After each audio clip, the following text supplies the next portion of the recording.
Because when I was in Funny Girl, oh my God, I love the experimental part of the. At 83, Barbra Streisand stands as one of the most accomplished performers of the last century. A woman whose voice, artistry, and unwavering standards have defined generations of music and film. With decades of experience collaborating with legends across genres, she has often spoken about the complex nature of creativity. Not every partnership, she suggests, is destined for harmony. Talent matters, but temperament, communication, and working style shape outcomes just as much. In this imagined reflection, inspired by her long career, we explore how creative chemistry can influence even the most promising artistic encounters. Frank Sinatra, structure versus spontaneity. Sinatra, celebrated for his effortless phrasing, represents a style built on instinct and presence. Streisand, known for her meticulous preparation, often described her process as rooted in intentionality. Imagining them together highlights two philosophies: Sinatra's spontaneity versus Streisand's precision.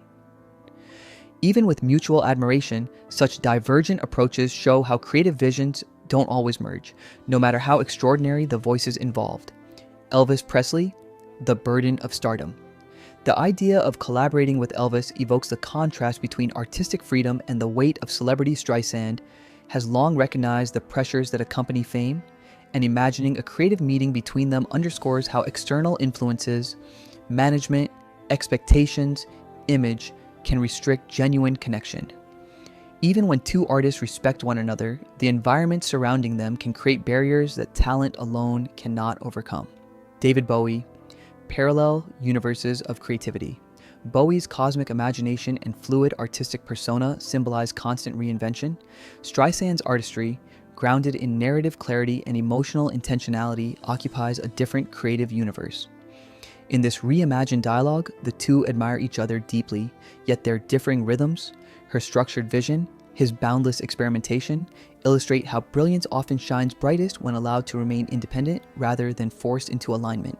Miles Davis, two forms of intensity. Miles Davis embodied a form of genius rooted in abstraction, minimal speech, and raw emotional expression.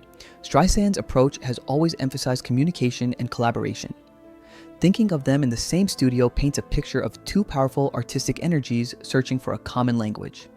Their imagined interaction reflects an essential truth. Collaboration requires not only talent, but mutual willingness to engage.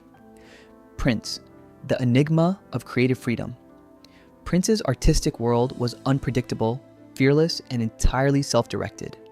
Streisand, equally driven but grounded in structure, represents a different form of mastery.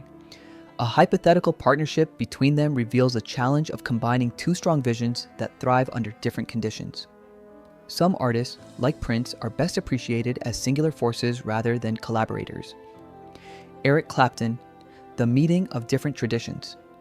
Clapton's blues heritage and Streisand's orchestral sensibilities represent distinct musical languages. Imagining them together highlights how even great artists can operate within different emotional and cultural frameworks. Respect may be mutual, yet creative overlap is not always inevitable. Madonna, two icons, two directions. Madonna's reinvention and boundary-pushing contrast with Streisand's classic narrative-driven artistry. Their imagined dynamic reflects the meeting of two powerful identities, each remarkable, each confident, and each following a different creative compass. Sometimes, the greatest respect lies in recognizing separate strengths rather than forcing collaboration.